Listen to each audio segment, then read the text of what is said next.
So Miss Jones says. And that's her.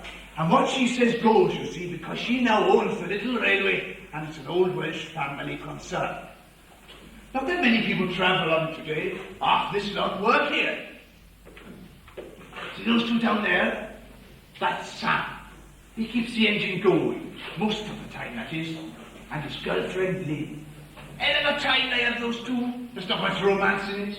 They live in those damn dungarees like pigs in muck half the time. Well, then there's David at the door there. He collects the tickets and travels as guard.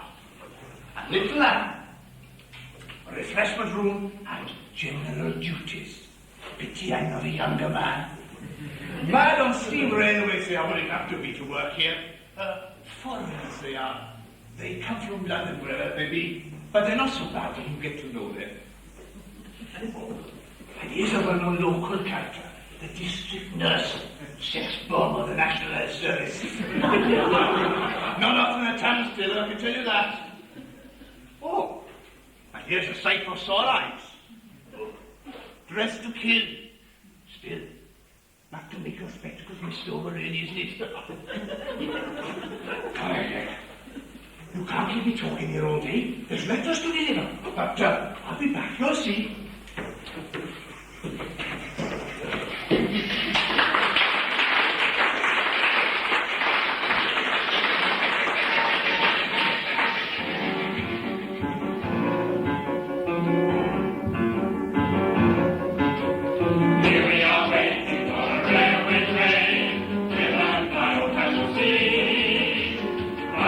Railways is just a favorite thing. We'll make sure power on the subject.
why ever not?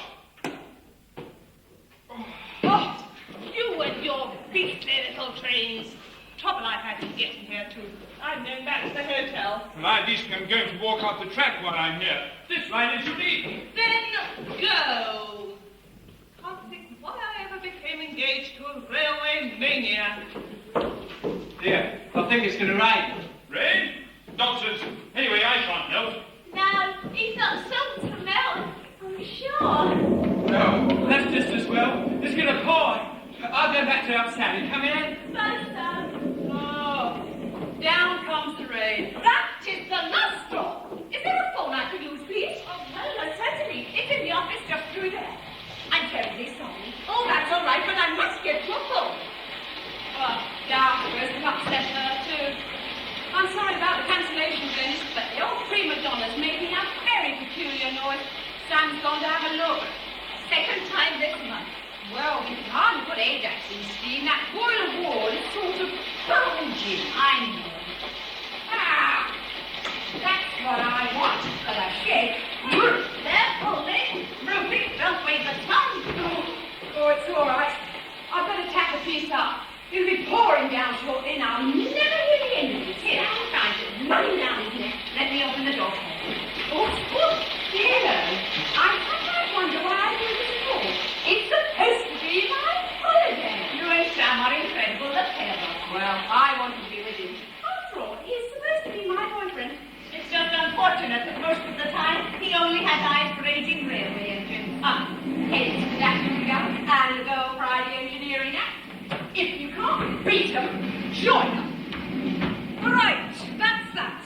It's clearly going to be one of those days when nothing goes right. I'm terribly sorry to disrupt your schedule, nurse. I must say it is highly inconvenient. But we shall have to manage somehow or other. I'm due to visit Mrs. Williams up the valley in the middle of nowhere. Oh, yes, I know. She's far more accessible to my radio. Quite. She has a distinct tendency to panic, and her husband is just a broken reed. So, of course, I had to go to explain about it today. Or dear Mrs. Williams would have worked herself into a state of complete collapse. Will you be going up today? Oh, yes. I shall rally, much as I know it. The question is whether my suspension will stand up to the last 2 miles of contract, that's all. Ah, Mr. Pugh, I'm so quick to catch you. Don't startle people like that. It's not healthy for the system. I am fully aware of what is or is not healthy for the system, Pugh, and in my opinion, your system needs livening enough. Well, I've had no complaints. I'm lively enough. Not lively enough to deliver my mail before I set out in the morning, however. Oh. It is highly inconvenient. Well, I'm very sorry, but I have to do a very long round. The trouble is, you gossip too much on the way. Gossip? Me? I'm expecting an important letter from the health authority. Have you got it? No. Well, just for you, I'll have a look. Oh, you don't deserve it. Here. Is that it? Thank you very much. Goodbye. She's in a bad mood today, and I was going to offer her a lift up the valley on my crossbar. Oh, Miss Jones, good morning. Not very, I'm afraid, Mr. Pugh. Oh, dear, trouble again, is it? We've disappointed our travelling public again today, all 6 of them. Yeah, well, I'm certain Evans, the bus company, will be rubbing his hands. Oh, no doubt. I remember your father. Now, there was a fine man. He always said, I'll keep a service running no matter what. I know. No matter what, he said, come here or I water. Yes. And you are your father's daughter, Miss Jones, if I'm the judge. Now, it'll be all right. Now, you'll see. Here. Perhaps there's something in there to cheer you up. Oh, thank you, Mr. Pugh. Oh, does it always rain like this in Wales? Oh, from time to time. Oh, it's just sit down, isn't it? You're like a drowned rat, you look. Never mind. Won't last long. Sun will be out in half an hour, you'll see. That makes me feel a lot better. Did you get very far? Far enough, thank you. I was walking up the line. Oh, well, there you are then. Takes all sorts, doesn't it? Here, I must be off. You'll catch your death if you're not careful. Oh, dear, you're soaking wet. You should change. I'll go back to the hotel. Oh, no, you can change in there. Connie Clemens. Oh, well, I suppose so. There are some old working clothes you could put on. Come on, get those wet things off and hang around the waiting room stove. Well, it's very kind of you. That's all right, in you go. Coffee up in a muddle. All right, Clemens.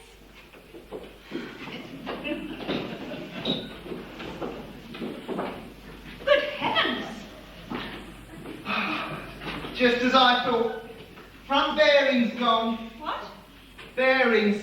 We'll have to cast new ones. What, here? No other way. The old prima donna's well over 90 and unique. It's a special job. Been done before in your father's time. The moulds are still there. Make do and mend, the story of our lives. Sometimes I feel like giving it all up, particularly when I get a letter like that. Oh, looks like a solicitor's letter. It is, it's Hughes and Hughes. From the high street. Just up the road, he could have called in. Oh, solicitors are always writing letters, helps to justify their bills. Well, as it is, Mr. Hughes is writing to tell me he is calling this morning. He has an attractive proposition to put before me about the railway. Glynis, you wouldn't sell up, would you? I mean, you couldn't do that, could you? Take a cool look at what I've got. When my father died a few months ago, I inherited the only surviving 2-foot-3 gauge railway in Britain. And that is something special. Well, it just about paid its way while the freight cars were working, but now they've stopped. That leaves passenger traffic. Profitable in the holiday season, but a dead loss for at least 9 months in the year. But it's a sort of tradition. And think what it meant to your father. And it means a lot to me too, Sam. I know every foot of this little line. Dad schooled me very thoroughly. That's why I took it on, even though most people thought it foolish for a woman to try to run a railway. And thoroughly unfair. And you've done a good job. Well, as good as I could with 2 museum-piece locomotives, historic but uncomfortable rolling stock, and track badly in need of renewal, let alone maintenance. Why, the staff has shrunk to just a man and a boy. Which one am I? Oh, Sam, you're a marvel. But you're a bonus. Until you go to the Polytechnic in September, then I haven't got an engineer. But I'm only too grateful to you already, and I'm sorry I can't pay you what you're really worth. No, that's all right. I'm having fun. And you can't expect fun and money, can you? Anyway, Lynn's staying on for a while. Sam, you can't expect that girl to spend her holiday helping you tinker around with locomotives. She's come to see you. Oh, not really. Well, I suppose she has. But she's used to this sort of thing. Do you know, last year we took the car to bits and put it back together again. She's not at all bad with a spanner. Yes, but there are limits. Look, between us, we'll help you get things going again. Cheer up. I want to keep running, Sam. I really do. But at least I hear what Mr. Hughes has to say. You can't give up, Glynis. I've costed out the essential repairs, Sam. They're prohibitive. I don't know where the money's coming from. I just don't know. What's Sam doing with that coffee all this time?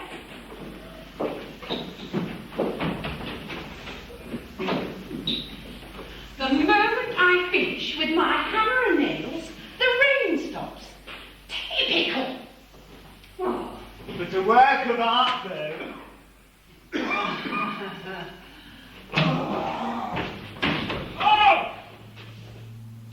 What on earth do you think you're doing? The point is, rather, what are you doing with no trousers on? You got it to work! Good, got it to woman. That's made my morning. Have you noticed that? What do you mean? I'm getting rather tired, distinctly uninspired, after busting every girlish gut to please. You please me. I stand here like a fool, with Rubenfeld, a fool, ignored by all and dressed in dungaree. Who ignores you? Allow me to remind you I'm a woman, a being who can set your heart a whirl. I'm craving for attention in ways so women. Perhaps I ought to put my hair in curls. Not likely. Allow me to remind you I'm a woman. And women like men's arms around their necks. Don't be a fool. My overalls conceal what other girls reveal. And see if my boy's beauty says it gets me nowhere. The passion within me is torrid. I burn with sizzling desire. Between me for granted is horrid. So age and man comes to my heart.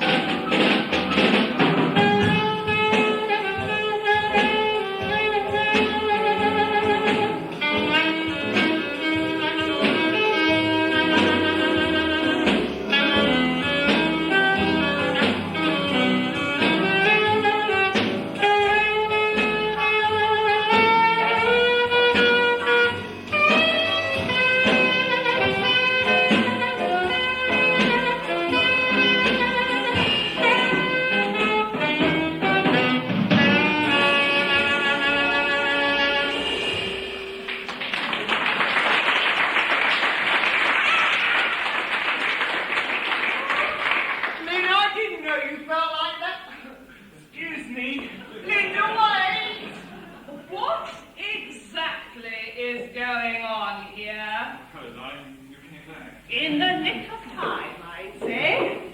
And what are you doing in those god-awful clothes? I got wet. It's a long story. Do you mean long or tall? Really, I'll this will warm you up. No, I suspect he's warmed up enough already. Oh, Thank you, my dear and Anne. Oh, my name is Humphrey. Humphrey Potts. This is Felicity Charlesworth, my fiancée. oh, would you like some coffee too? No, thank you. I didn't get wet. And I am warming up fast. Oh, all right then. Darling, you shouldn't jump to conclusions. This really is a fascinating railway. I've decided to do a study of it. It's unique. So you keep telling me. And after this morning, I can quite believe you. Oh, well, we've discussed all this before. If you love me, you must accept this other love I can't reject. Oh, can't you see it's got to be? It could work out between us three. A man must have a second string. If all else fails, he has his thing to cling on to when he feels blue and life is sad. It could be a game of squash, A tennis set or two. or even a couple of bombs. But that's not me or you. We'd rather play and nothing friends. We'll share delight of funny games. We'll keep this life of rain or shine. Ride against the starting line. Together we shall pull through. The driver and the station crew can be done by everyone, including you. Must accept some the love and can't reject. It's got to be, oh, can't you see it? Must have between us three. Man must have a second string. All else he has his thing to keep on to when he feels blue and life is sad. It could be a game of squash and 10 sets of two, or even horror or harsh. But that's not me or you. Rather play and not rain. It is night, not sunny day. Keep the sun, not rain or shine. Fight against the shorting line. Together we shall pull through. The drivers and the station crew. It can be done by everyone, including you.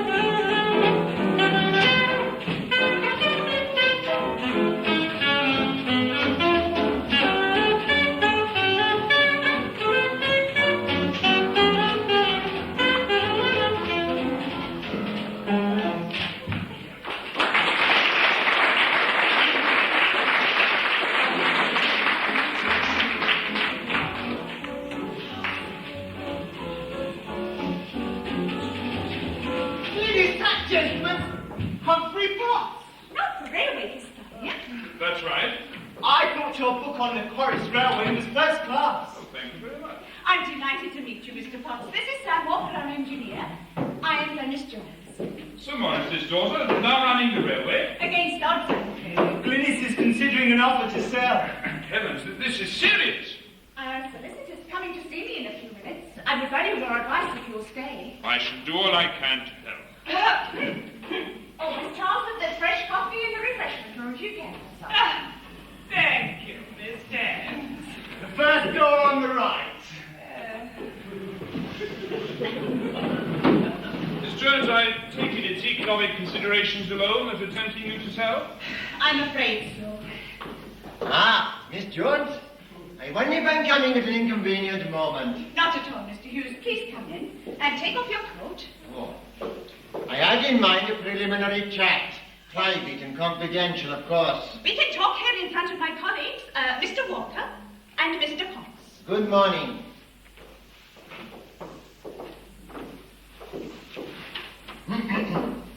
Coming straight straight to the point, Miss Jones. My client, who is not from this locality, by the way, wishes to buy out your railway. The price would depend on a proper valuation naturally. Naturally. But my client is prepared to be quite generous, taking into account the age and, if I may say so, the rather run-down condition of the railway. I see. Who exactly is your client, Mr. Hughes? In fact, I am not at liberty to divulge at this stage. Really? You see, the railway is only one element in a major development scheme, which would bring great changes to the locality. Mr. Hughes, would I be right in saying that your client has no intention of maintaining the railway? He just wants the land? That is a possibility. Well, it is important to me to know what development is intended if we are to sound the death knell of the railway. I should prefer this matter to be kept on a plane of business rather than sentiment. Sentiment? I hardly think... Mr. Hughes, we are discussing the end of something unique. Oh, come now. A little railway that's run on out of its time with no practical value. But to you and to many others may be. But it is the only one of its kind left. It is nearly 100 years old. It is part not only of Miss Jones's heritage, but of the national heritage. Increasing numbers of people feel that the preservation of such things is important in face of the big modern developments that we are all told are so good for us. This railway, in its present unspoiled setting, still has a role to play. Miss Jones, I would urge you to take a business-like view. How long can you afford to keep running this railway? I'm not sure that we're wasting our time unless you can tell me what your client proposes. Very well. The project is a holiday development of the entire valley. A glorified holiday camp? With no railway? That is so. But the scheme would be extremely beneficial to our little community. Beneficial to the developer, yes. But when I think of the effect it will have on the valley, the idea is monstrous. Progress, Miss Jones. This is not your father's time. We cannot stand still. This isn't progress. It's commercialized vandalism. You will naturally need a little time to adjust to the idea. Adjust? I'll never adjust to it. Other local people would welcome the business it'll bring, you know. My client and my capital are coming in on all over the place. Miss Jones, this is my last word. Good morning, Miss Jones. You know where to find me. Good morning, gentlemen. Now what? Miss Jones, I take it that you're totally opposed to all that Mr. Hughes and his clients stand for? I'll do anything I can to stop them. I'm with you, Glynis. All of us will be. You see. Linda, David, Anne, come here, quick. I have a suggestion to make. May I speak before everyone? Of course. Come in, everybody. This isn't short. What's happening, Glynis? Well, briefly, Mr. Hughes' unknown client wants to sell the railway for scrap and turn the valley into a gigantic holiday. Oh, can't do that. We can't let this happen. Of course we No. can't. Well, here is Mr. Humphrey Potts. He's something of an expert on railways, and he's very concerned to help us.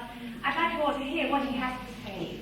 As far as the continued running of the railway is concerned, I suggest that a preservation society be formed. It's been done before and works very well. Oh, give my influence, but how would it help? Well, both financially and practically. Members pay subscriptions, and then quite a number of people come and do voluntary work on the line. We want any sort of labour, really. We could direct it. That's the idea, but you can also attract people with experience of railways, or technical and engineering work. And sometimes you get someone with a very valuable skill who can achieve a lot in one weekend. What we need financially is a list of patrons. Oh, I'm sure they exist. It's just a matter of approaching the right people in the right way. And not only individuals, but certain firms too. It's surprising how many people are interested in this sort of thing.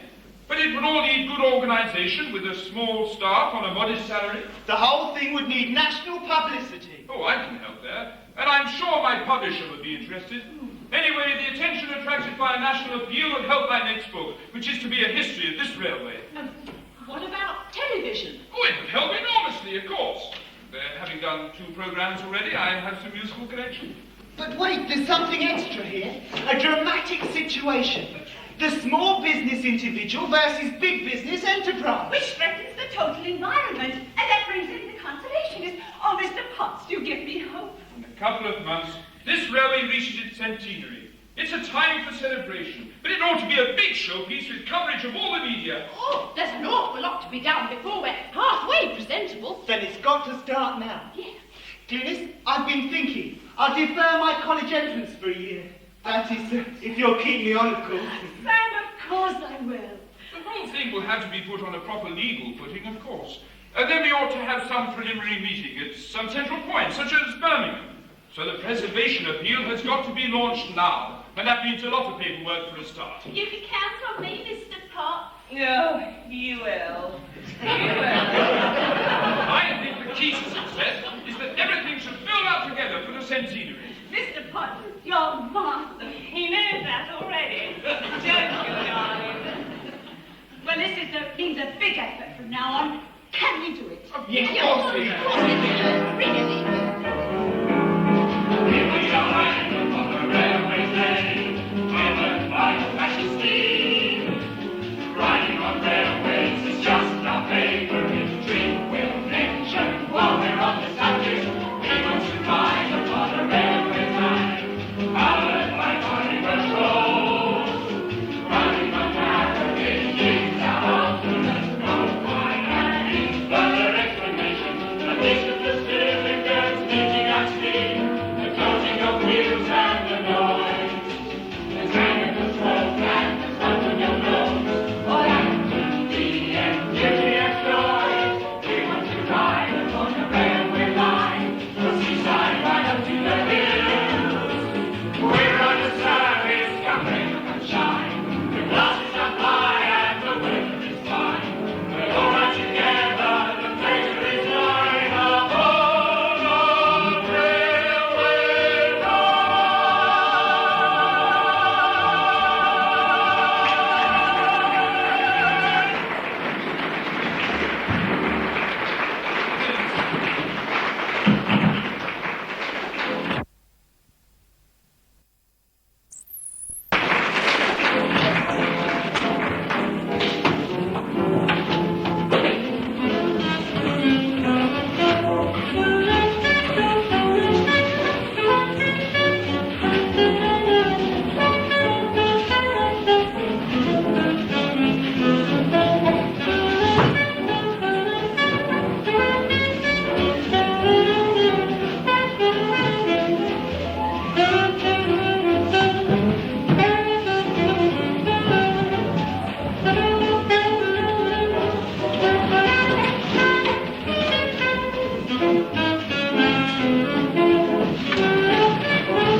I'm glad our parents are up here, aren't you?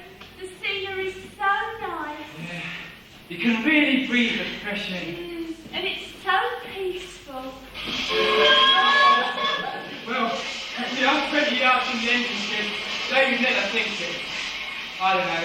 It'd be a shame to have an orange camp all over this valley. There's not much chance of that with Humphrey Potts on our side. Humphrey Potts. That's all you ever seem to think about these days. But he's nice and a real gentleman. Not many of them round here. Just because he talks posh, you're taken in. Actions speak louder than words, you know. And what's that supposed to mean? Look, we're making an effort for this centennial, all of us. Getting the skin of our arms flat laying, getting dirty in the engine pit. When have you ever seen Humphrey blinking Potts rolling up his sleeves? Come on now, be honest. He's doing a lot, writing, phoning, seeing people. Why, he's just been London on railway business. Someone's got to do that sort of work, and he's got the class to do it. Some of us haven't, of course. Oh, we're just not in the same class. Oh, David.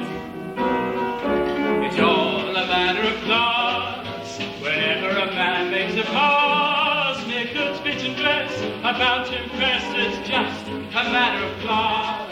It's just a matter of class. You favor a man bold as brass, maintaining his station by sheer conversation. It's just a matter of class. But when it's a question of working, it's then you find out his dad. While other folks labor his shirking, of clearing might do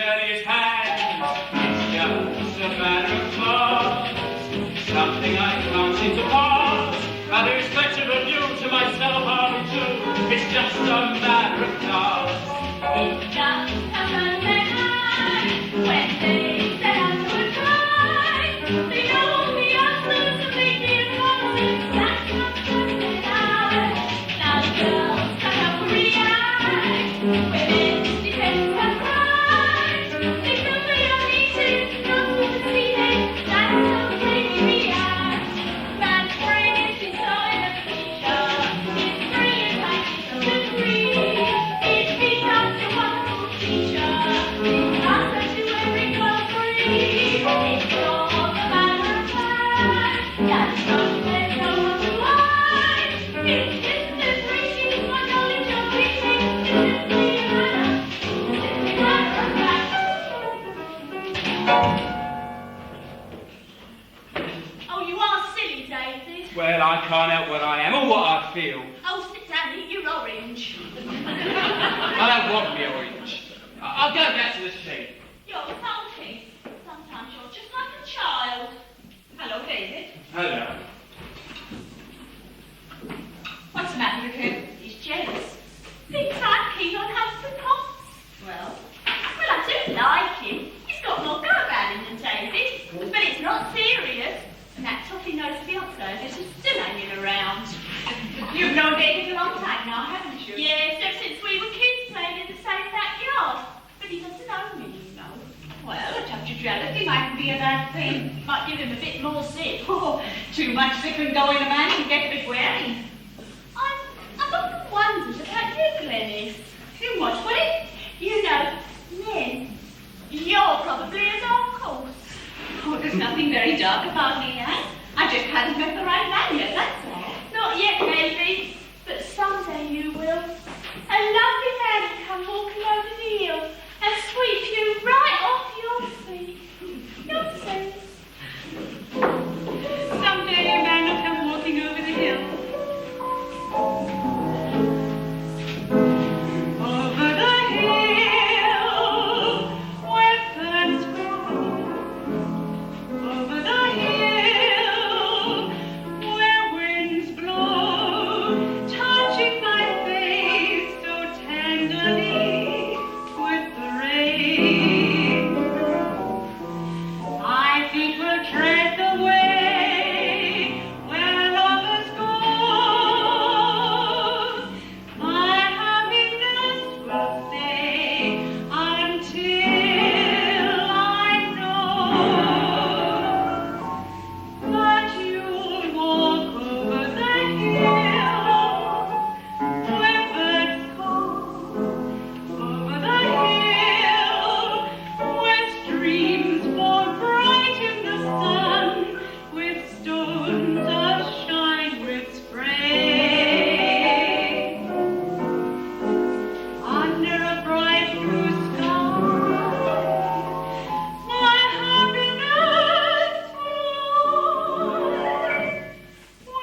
Starting. I'm sorry. I didn't mean to. Walking over the hill, you know, I was just thinking I had all this lovely green countryside all to myself. Yes, it is lovely, isn't it? The whole valley, with the lake and the mountains beyond. I hope it will always stay that way, unspoilt. You really care, don't you? Guess you must live around here. Oh, all my life, except for school and college years. Ah, now that'd explain why you don't have all that much of that Welsh accent. Perhaps, but I'm thoroughly Welsh and I'm proud of it. I wouldn't want to live anywhere else. Well, it sure is a great place for a certain kind of holiday, that's for certain. Are you on holiday yourself? Wild business and pleasure combined, you know. You know, I reckon this part of it's turning out to be mainly pleasure. My name's John Stapleton, by the way, from Kansas. I'm Venice Jones from the station house. Ah, the little railway. You involved in that? Oh, very much so. It's always been a family concern, but I own it now. Well, well, well. So, why aren't you running trains today? You are running trains. Now I'm going to get one of this. There's a curiosity.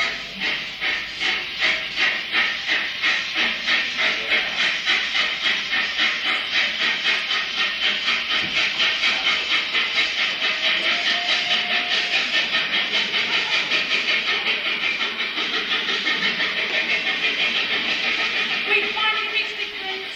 Sandstone Bridge. That's marvelous.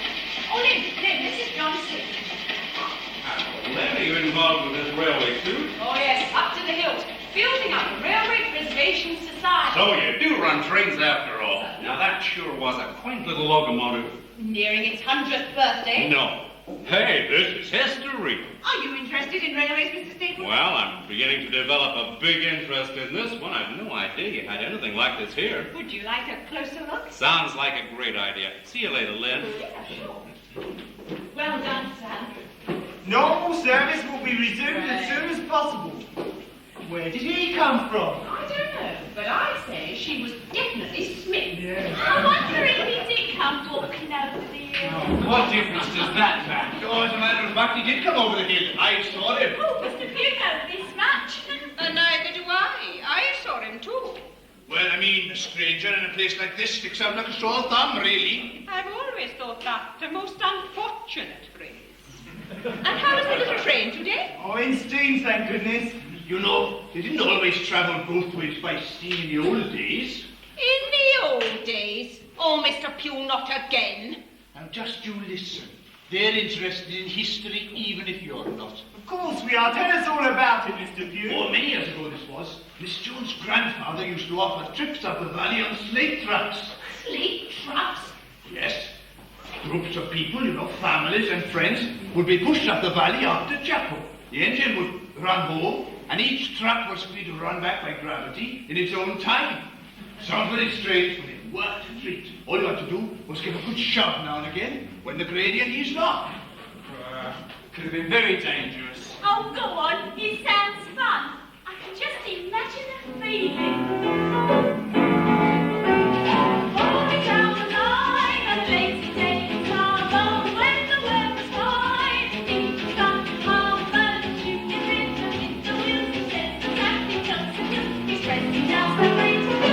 Rolling down the line, singing all the way, to ride upon a wagon, keeping close at bay. Beside the drop of an island, for on this great three-wheeling trip, the whole affair is action, and end up down the rocky dip, singing all the way. Really, Mr. Pugh, I find you aggravating. Don't you think that you are just exaggerating? Oh, nurse, your style is so abrupt, your conversation to disrupt, you're very rude to interrupt. Talking all the time. Rolling gaily back from mountain to the sea, on a single track, the legends of the queen. Never out of this is not by you, we had it come to shut the lightning with the track in front. Rolling down the road.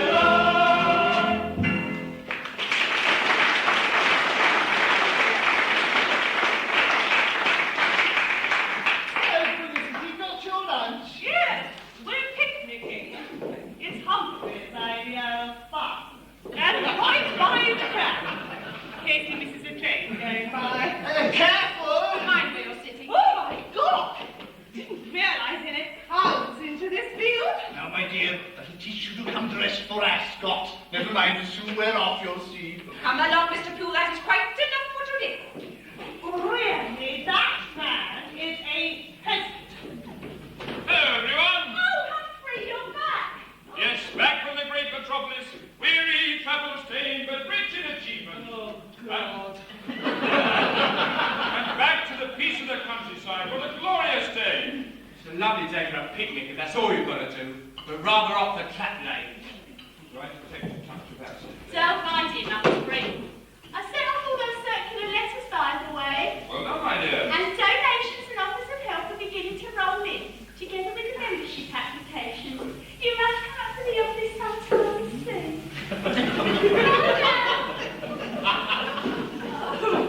You've made a hit there, Humphrey. She's been working like a beaver on that stuff you left for her. Why, the station's a hive of clerical activity.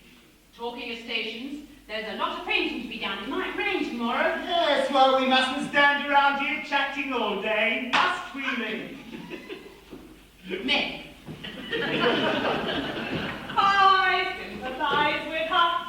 Sandwich, Oh, thank you. Sam takes her for granted. I suppose he does a little. Men do, you know. I'd like to see her make him sit up and take notice sometime. That sounds needlessly aggressive. A little aggression is sometimes called for to bring things to men's attention. Darling, I neglected you lately, I know, but I've been so busy. But today you have my entire attention. What could be better? Here we are alone together on a beautiful day in the country. Precisely. In the country. I loathe the country. You do? I don't know why you need to be told. The countryside leaves me totally cold. So it is small wonder I'm not under your spell. In the country, I cannot endure all the things rather smell. Long grass grown white pieces, its calm passes me by.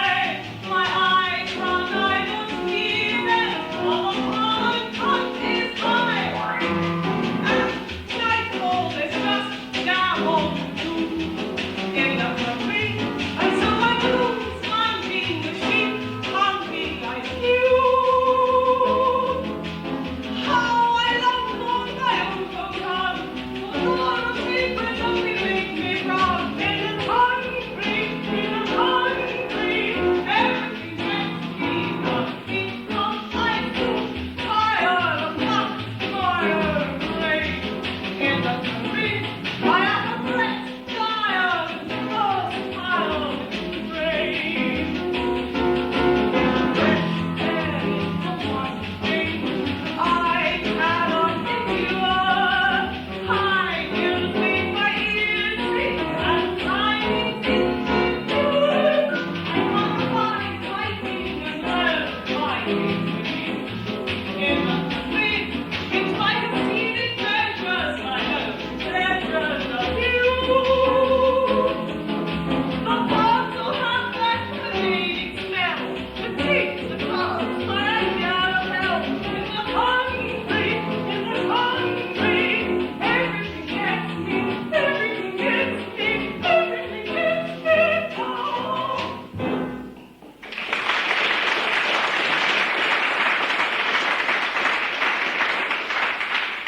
Never mind, darling. We'll be going back to London soon, and I shan't be down again until just before the centenary. That should cheer you up.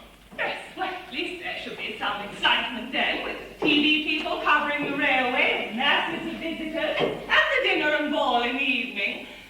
Normally, life here is a complete and utter bore. It might prove less boring if you pitched in and helped more.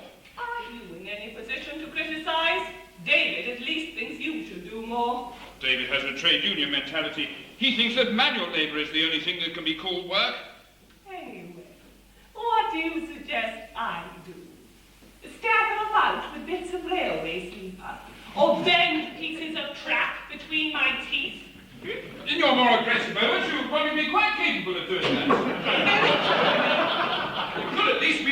discuss with Lynn.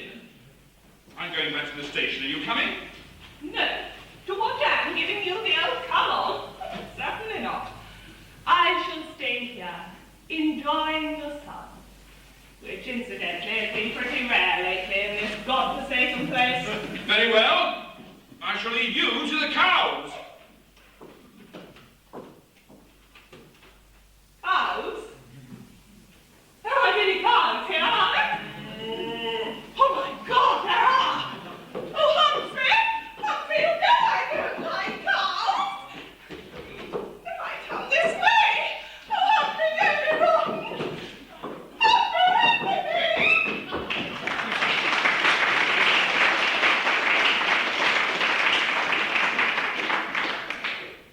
So, now you've done the grand tour. Thank you very much, Dennis.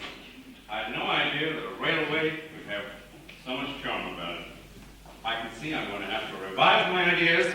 Have you about what? Well, lots of things. Future plans, Welsh ladies. What do you mean? Well, I always thought that they wore those tall, black pointed hats like witch Really? But you don't give much away, do you? A man of mystery. all carefully calculated to intrigue Welsh ladies. Even if they don't wear those incredible hats. But seriously, I prattled on telling you so much about me, and I know nothing about you. You just came walking over the hill. I don't know why. I don't know where you're going. I'm beginning to know just where I'm going. As a matter of fact, I'm going straight back into town on business, and after that I have to go back to London. Oh, today? I'm afraid so. But I'll be back soon, Lenz. Before too long.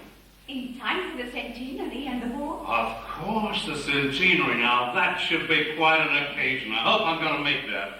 I might even save you a dance or two. Hey, you'd better. Goodbye now.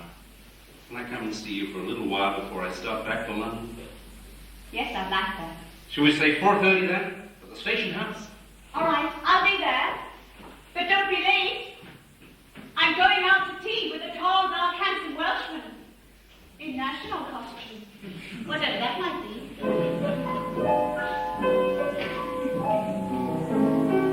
Over the hill where birds call, over the hill where streams fall bright in the sun, with stones a-shine with spray.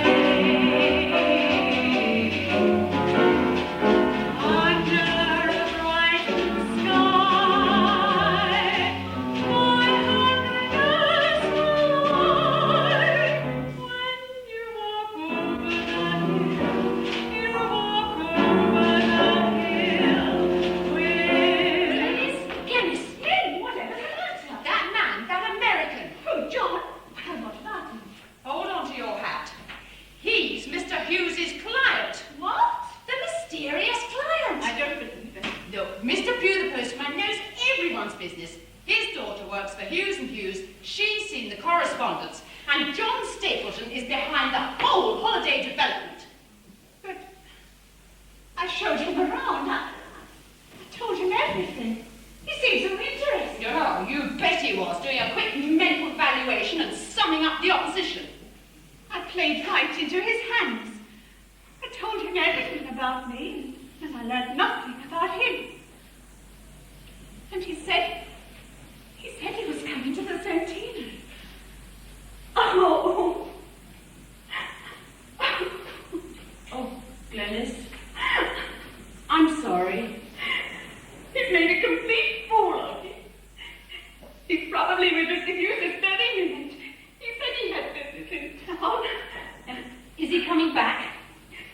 Yes, he's coming to my house. But I won't be there. I don't want to see him again.